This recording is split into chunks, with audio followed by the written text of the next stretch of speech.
Hello friends, मैं आयुषी आपके अपने YouTube channel the blogger with computer skills में आपका स्वागत करती हूँ। So friends, fundamental of computer की इस सीरीज़ में आज हम लोग बात करने वाले हैं कंप्यूटर आर्किटेक्चर के बारे में कि कंप्यूटर आर्किटेक्चर क्या होता है और इसके कौन कौन से कंपोनेंट्स हैं। सो चलिए शुरू करते हैं।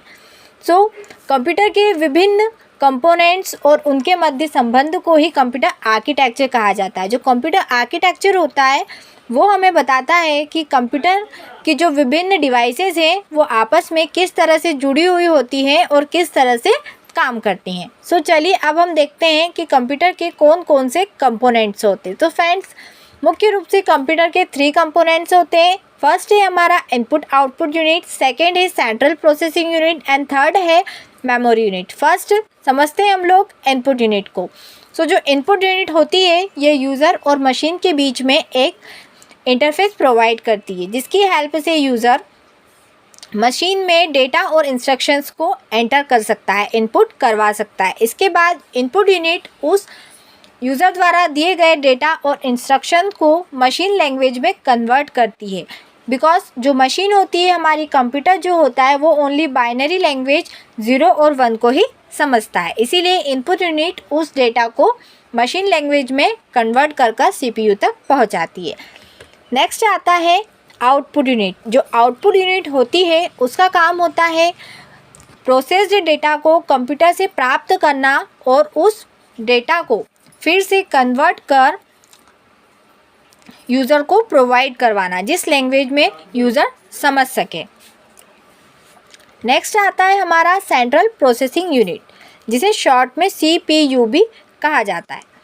जिस तरह से हमारी बॉडी में ब्रेन हमारी पूरी बॉडी को कंट्रोल करता है, उसी तरह से CPU भी पूरे कंप्यूटर को कंट्रोल करता है। इस कारण से CPU को कंप्यूटर का ब्रेन ऑफ कंप्यूटर भी कहा जाता है। जो CPU होता है वो कंप्यूटर में मदरबोर्ड पर होता है। जो CPU रहता है यह सारी इंटरनल और एक्सटर्नल डिवाइसेस को कंट्रोल करता है तथा अरिथमेटिकल और लॉजिकल ऑपरेशंस भी परफॉर्म करता है। जो CPU होता है इसके भी कुछ कंपोनेंट्स होते हैं। सो फ्रेंड्स, देखते हैं कि CPU के कौन कौन से कंपोनेंट्स होते हैं। फर्स्ट आता है हमारा कंट्रोल यूनिट CU। जो कंट्रोल यूनिट होती है यह एक सुपरवाइज़र की तरह होती है। ये कंट्रोल यूनिट हमारे कंप्यूटर की सभी डिवाइसेस को कंट्रोल करने का काम करती है। फिर नेक्स्ट आता है अरिथमेटिकल लॉजिकल यूनिट, जिसे शॉर्ट में ALU के नाम से भी जाना जाता है। ALU का काम होता है डेटा पर अरिथमेटिकल और लॉजिकल ऑपरेशंस परफॉर्म करना। फिर थर्ड कंपोनेंट आता है CPU का रजिस्टर। जो रजिस्टर होते हैं ये बहुत छोटे, तीव्र गति के और तीव्र स्टोरेज डिवाइस होते हैं जो कि CPU के अंदर ही होते हैं। इसके बाद नेक्स्ट कंपोनेंट, थर्ड कंपोनेंट आता है मेमोरी यूनिट। जो मेमोरी यूनिट होती है ये भी कंप्यूटर सिस्टम का ही एक कंपोनेंट होता है, जिसका यूज़ कंप्यूटर में डेटा और इंस्ट्रक्शन इंफॉर्मेशन को स्टोर करने के लिए किया जाता है। जो मेमोरी होती है यह भी 2 टाइप की होती है, primary memory and secondary memory, जिसके बारे में हम आने वाली वीडियोस में जानेंगे। सो फ्रेंड्स, कुछ इस तरह से हमारा कंप्यूटर काम करता है। यहाँ पर आपको एक साइकिल दिखाई दे रहा है जिसे इंस्ट्रक्शन साइकिल या मशीन साइकिल कहते हैं, जिसमें बताया गया है कि हमारा कंप्यूटर किस तरह से काम किया जाता है। तो जैसे कि अभी हमने देखा कि सबसे पहले कंप्यूटर क्या करता है, इंस्ट्रक्शन लेता है, मतलब फेच करता है। फेच करने का मतलब होता है इंस्ट्रक्शंस को प्राप्त करना। उसके बाद उन्हें डिकोड करता है।